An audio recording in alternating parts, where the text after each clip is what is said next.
El día de hoy quiero agradecerle a Dios, agradecerle al gobierno central por cuanto está cumpliendo con un compromiso que adquirió en su oportunidad, lo cual era el de ir mejorando lo del pago del bono seguro. Hoy están siendo beneficiadas prácticamente 8,000 usuarias en el municipio de Santa Cruz de Quiché, incrementando de 3,000 que se tenían en años anteriores a 8,000, son 5,000 la diferencia. Yo creo que hoy con la ayuda de Dios se sigue trabajando, el beneficio sigue llegando a la comunidad, sigue llegando a las personas más necesitadas y hoy haciendo efectivo este pago que va a beneficiar a muchas personas y sobre todo a muchas familias de escasos recursos económicos del área rural de nuestro municipio. Vemos el apoyo de la municipalidad con la logística en este momento.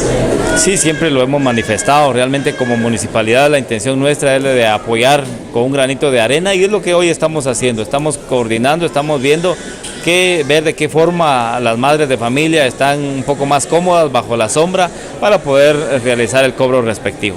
Otros años ellos tenían que estar bajo la lluvia, bajo el sol, haciendo cola para poder recibir su pago. Hoy no es así, hoy se está mejorando, se está buscando por parte de la municipalidad la forma de cómo los podemos apoyar y una de las formas fue el de ubicarlas bajo la sombra y sobre todo que tengan una silla donde estar un poco más cómodas para poder esperar la hora del pago que se lo va a estar haciendo. Cada pago que se realiza, señor alcalde, en diferentes comunidades aumenta más los beneficiarios. Como les digo, de 3,000 que habían en su oportunidad, hoy se tienen 8,000 beneficiadas, o sea, hay una diferencia de 5,000 beneficiadas más que se incorporaron prácticamente a este programa. El día de hoy le estamos dando el banderazo de salida al pago del bono seguro. Es muy importante pues apoyar a estas mujeres ya que están necesitadas. Claro que es bastante importante.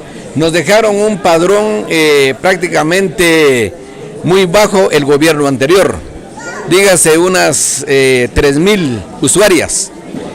Hoy por hoy, a Dios gracias, con la coordinación de la municipalidad que nos ha ayudado en la logística y Mides, hemos sacado adelante y hoy por hoy tenemos más de 8,000 usuarias que van a cobrar su pago del bono seguro.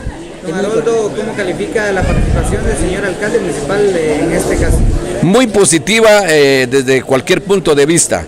Él no solo colabora con Mides, colabora con diferentes instituciones. Yo creo que es una persona que tiene sensibilidad social.